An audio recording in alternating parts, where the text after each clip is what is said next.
Hello friends, welcome to my YouTube channel. নমস্কার বন্ধুরা, মঞ্জু রান্নাঘর থেকে সবাইকে স্বাগত। তো বন্ধুরা, আজকে আমি আপনাদের কাছে একটি ভিডিও নিয়ে হাজির হয়েছি। ভিডিওটি হলো ডিমের চপ। তো বন্ধুরা, আমি কিভাবে ডিমের চপ বানাই সেটা আমি আপনাদের কাছে শেয়ার করব। তো বন্ধুরা, আমার পুরো ভিডিওটি দেখবেন, মাঝখানে স্কিপ করবেন না। আমার পুরো ভিডিওটি দেখার জন্য আপনাদের কাছে অনুরোধ রইল। আর আমার চ্যানেলে নতুন শ্রোতা হলে চ্যানেলটি সাবস্ক্রাইব করার অনুরোধ রইল। লাইক, কমেন্ট, শেয়ার করতে বন্ধুরা ভুলবেন না। আপনাদের একটা লাইক আর একটা সাবস্ক্রাইব আমার কাছে অনেক মূল্যবান, অনেক আমাকে আগ্রহ বাড়িয়ে দেবে নতুন নতুন ভিডিও আপনাদের কাছে নিয়ে হাজির করা। তো বন্ধুরা, আর বেশি কথা না বাড়িয়ে এই বর্ষার সময় গরম গরম চপ যদি হাতের কাছে পেয়ে যান কতটা সুবিধা হয়। তো ভিডিওটি স্টার্ট করা যাক। বন্ধুরা, গ্যাস জ্বালিয়ে দিয়েছি, আমি একটি ফ্রাই প্যান বসিয়ে দিয়েছি, তেল দিয়েছি সাদা তেল। এবার আমি এর মধ্যে দিয়ে দেব পেঁয়াজ। চপের আলুটা প্রথমে বানিয়ে নেব। দিয়ে দিলাম আমি দুটো কুচিয়ে রাখা পেঁয়াজ, খুব মিহি করে আমি কুচিয়ে নিয়েছি। পেঁয়াজটাকে ব্রাউন কালার হয়ে যাওয়া অবধি আমরা অপেক্ষা করব। দেখুন বন্ধুরা, পেঁয়াজটা কিন্তু ব্রাউন কালার হয়ে আসছে হালকাভাবে। এবার আমি দিয়ে দেব আদা, রসুন আর কাঁচা লঙ্কাকে আমি গ্রেট করে নিয়েছি। আমি কিন্তু মিহি পেস্ট করি না, আর চপের মশলাতে কিন্তু একেবারে মিহি পেস্ট কিন্তু ভালো লাগে না। এইভাবে আপনারা আদা আদা করে যদি মিক্সারে গ্রেট করে নেন বা গ্রেটার দিয়ে হালকা করে যদি ঘষে নেন তো খুবই ভালো হয়। এবার আমি এর মধ্যে দিয়ে দেবো স্বাদ অনুযায়ী লবণ। স্বাদ অনুযায়ী লবণ দিয়ে দিলাম আমি, কারণ আলু সেদ্ধর সময় অল্প একটু আমি দিয়েছিলাম নুন, তার জন্য আমি নুনটা বুঝিয়ে দিলাম। এবার আমি দিয়ে দেব ধনের গুঁড়ো। আমি দিয়ে দিলাম 1.5 চামচ মতো ধনের গুঁড়ো।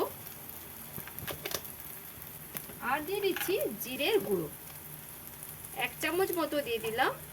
1 টেবিল চামচ দিয়ে দিলাম জিরের গুঁড়ো। এবার আমি সব মশলাগুলোকে ভালো করে আমি মিশিয়ে নেব। এবার আমি দিয়ে দেব হলুদ। আমি 1 টেবিল চামচ দিয়ে দিলাম হলুদ। দিয়ে দিচ্ছি অল্প একটু হলুদ, কারণ সরি বন্ধুরা, আমি দিয়ে দিলাম 1/2 চামচ মতো লঙ্কার গুঁড়ো, কাশ্মীরি লঙ্কার গুঁড়ো।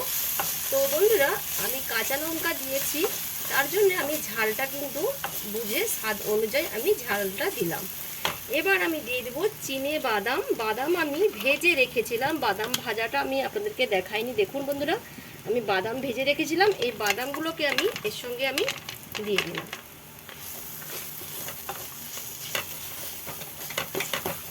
সব মশলাগুলো ভালো করে আমি মিশিয়ে নিচ্ছি। এবার আমি দিয়ে দেবো সেদ্ধ করে রাখা আলু।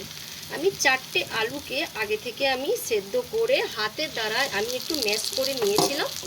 এবার আমি সে আলুটাকে সঙ্গে দিয়ে এবার আমি মিশিয়ে নেব। আর বন্ধুরা, আমার হাতের কাছে ধনেপাতা নেই। আপনাদের হাতের কাছে যদি ধনেপাতা থাকে আপনারা কিন্তু অবশ্যই দেবেন, দিতে কিন্তু ভুলবেন না। দিয়ে দিলাম সবশেষে গরম মশলা, 4 ভাগের 1 ভাগ আমি দিয়ে দিলাম গরম মশলা।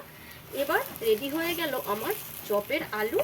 এবার আমি চলে যাব পরের স্টেপে, আমি ব্যাটারটা মেখে নেওয়ার জন্য। এবার আমি চপের ব্যাটারটা মেখে নিয়ে রেডি করে নেব। আমি দিয়ে দিলাম 1 কাপ, আরও দিয়ে দিলাম 1 কাপ, এই 2 কাপ আমি দিলাম। আমি টোটাল দিয়ে দিলাম 2 কাপ বেসন। এবার 4 ভাগের 1 ভাগ দিয়ে দিলাম খাবার সোডা, আর দিয়ে দিচ্ছি স্বাদ অনুযায়ী লবণ। এবার আমি সব উপকরণগুলোকে আমি একটু মিশিয়ে নিচ্ছি। এবার আমি দিয়ে দেবো অল্প অল্প করে জল।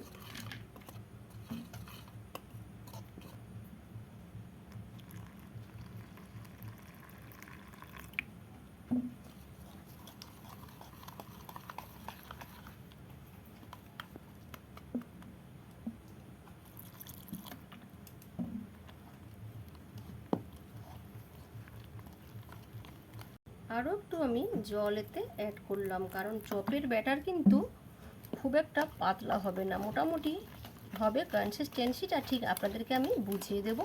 আমি পুরোটা আমাকে মেখে রেডি করতে দিই। বন্ধুরা দেখুন, আমি প্রথমে হ্যান্ড দিয়ে ঘোরানোটা দিয়ে আমি ভালো করে আমি ফেটিয়ে নিয়েছি। এবার আমি হাত দিয়ে ভালো করে ফেটিয়ে নেব। চপের ব্যাটারটা কিন্তু হাতে ফেটানোটাই সব থেকে বেস্ট। এই দেখুন এইভাবে কনসিস্টেন্সিটার দিকে আমি এইভাবে রেখেছি, এইভাবে দেখুন। যতক্ষণ ফাটবেন তত চপের মানে এটা কিন্তু খুব ভালো হবে, চপটা ফুলবে ভালো আর মুচমুচে হবে।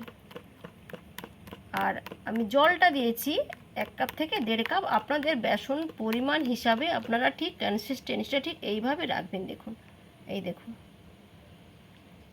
দেখুন বন্ধুরা, চপের আলু ঠান্ডা হয়ে গেছে। আমি এবার এতটা নিয়ে নিয়েছি চপের আলু। এবার নিয়ে নিলাম হাফ করে ডিম, আমি সেদ্ধ করে কেটে রেখেছিলাম। এবার এর মধ্যে আমি লাগিয়ে দেব গোল করে।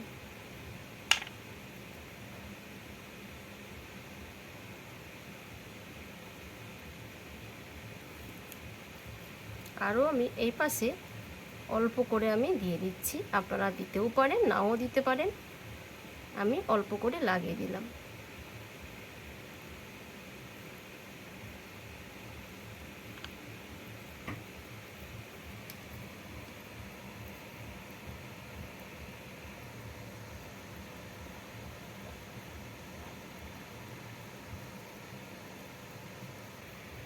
এইভাবে আমি সবগুলো আমি বানিয়ে নেব। আমি নিয়ে নিয়েছিলাম 4টে ডিম সেদ্ধ করে আমি হাফ হাফ করে কেটে নিয়েছি। এইভাবে আমি সবগুলো আমি বানিয়ে নেব। দেখুন শেপটা আমি এইভাবে দিয়েছি। আমি দুটো বানিয়ে নিয়েছি, আরও একটি আপনাদেরকে আমি বানিয়ে দেখাচ্ছি।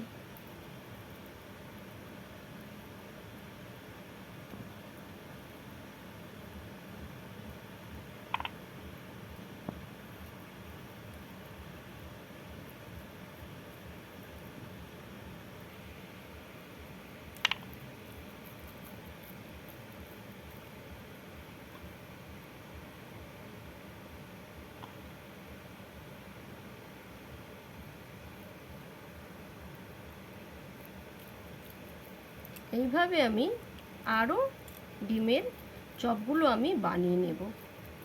বন্ধুরা, চপের তেল আমি গরম করতে বসিয়ে দিয়েছি। তেলটা কিন্তু ভালোভাবে হিট হয়ে গেছে।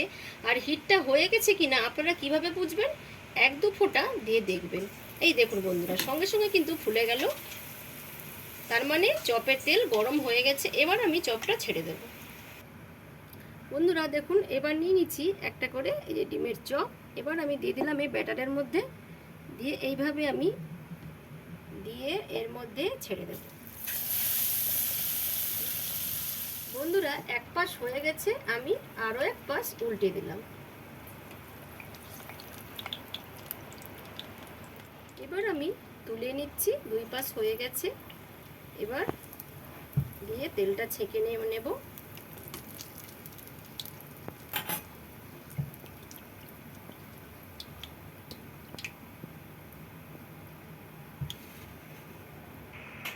আরও একটি আমি দেখাচ্ছি। প্রথমটা আমি একটা দিয়েছিলাম, এবার আমি একসঙ্গে দুটো আমি দিয়ে দেব।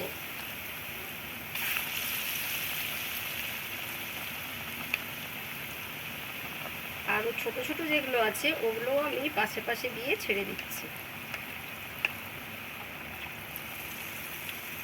পাশ হয়ে গেছে, আরেক পাশ আমি উল্টে দিলাম। দেখুন বন্ধুরা, কত সুন্দর হয়েছে, বড় বড় বেশ ফুলে গেছে কত সুন্দর হয়ে। বন্ধুরা হয়ে গেছে ভাজা। এবার আমি তুলে নিচ্ছি, তেলটা ঝরিয়ে নেব। দিয়ে একটি প্লেটের মধ্যে একটি টিস্যু পেপার দিয়ে এগুলোকে আমি আলগার যে তেলটা ওটা আমি ওর মধ্যে দিয়ে দিলে টেনে নেবে। এইভাবে আমি সব চপগুলোকে ভেজে নেব। হয়ে গেল গরম গরম ডিমের চপ। বন্ধুরা, আজকের মতো ভিডিওটি এখানে শেষ করছি। আবার নতুন ভিডিও নিয়ে আপনাদের কাছে আমি হাজির হব। টাটা।